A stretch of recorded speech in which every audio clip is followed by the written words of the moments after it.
Welcome to Kriner's Kickers, a podcast where I talk about all things fantasy football.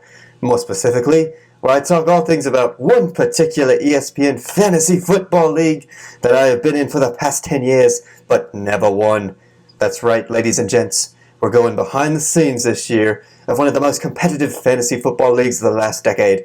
We're talking about the one, the only, Kville Mafia. Now let's talk league history. But before we get into that, make sure to subscribe so y'all know when the latest episode drops, so you can stay tuned for all of my fantasy football and Kville Mafia updates going forward. So I plan to be on Apple, iTunes, and Spotify. So yeah, check there. And hey, do you have an Alexa speaker at home? Try asking, Alexa, please play the Kriner's Kickers podcast on Spotify to get your weekly fantasy updates hands-free.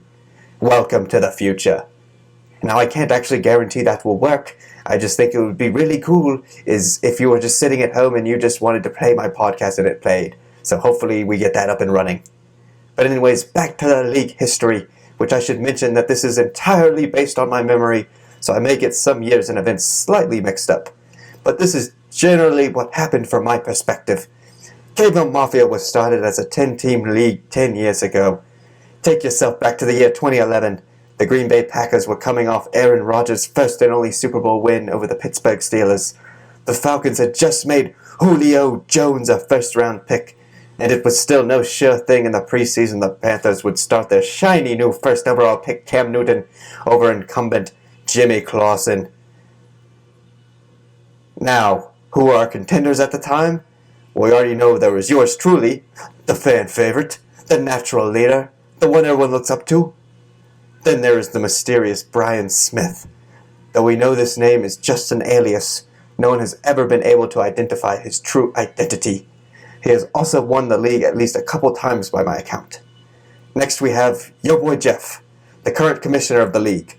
Jeff is perhaps best known for the league drama of 2019 when he faced off in a textual debate with other long-term league member Jason over the fairness of keeper leagues. A fun fact about Jason is that he can play the ukulele. Just found that out this year. Next we have the dynamic duo of Cole and Matt.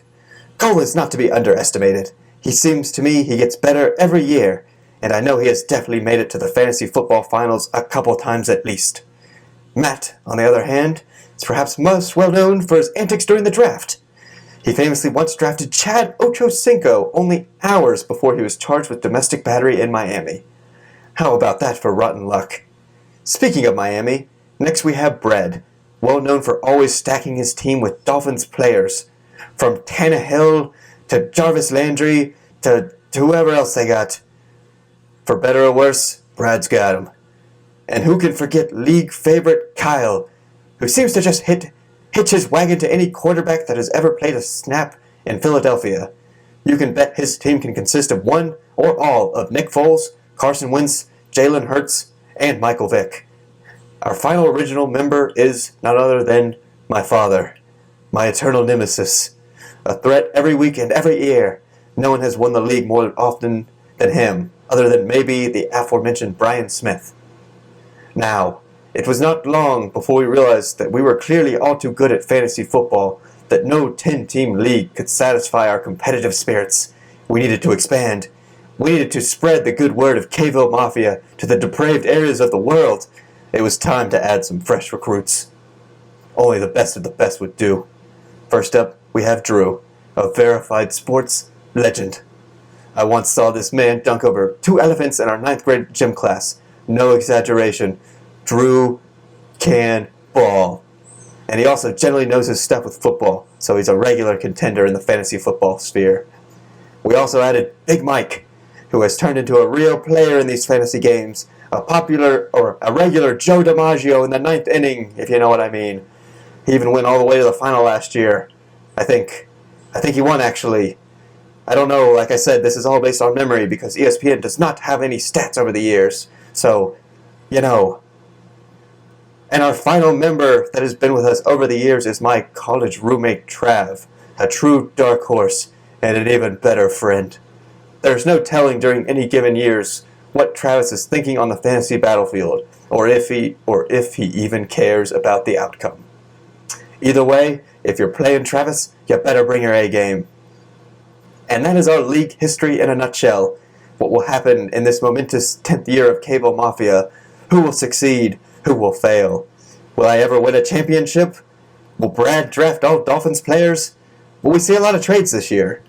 Will we even play this year? Because we are still waiting for our commissioner, His Holiness Jeff, to set the draft time so we can play. Seriously, Jeff, we're running out of time. We gotta get this bread. We gotta grease these engines and make like a squirrel in July and go. We're counting on you, Jeff. Anyways, if this league does kick off, you all can expect another episode of Kriner's Kickers, where I talk about the draft and my early predictions for the season. You are not going to want to miss this insane behind-the-scenes coverage, so like I said earlier, make sure you guys like or subscribe so you can know immediately when a new episode drops. Peace out, and good luck to all of you this season. May the best Josh win.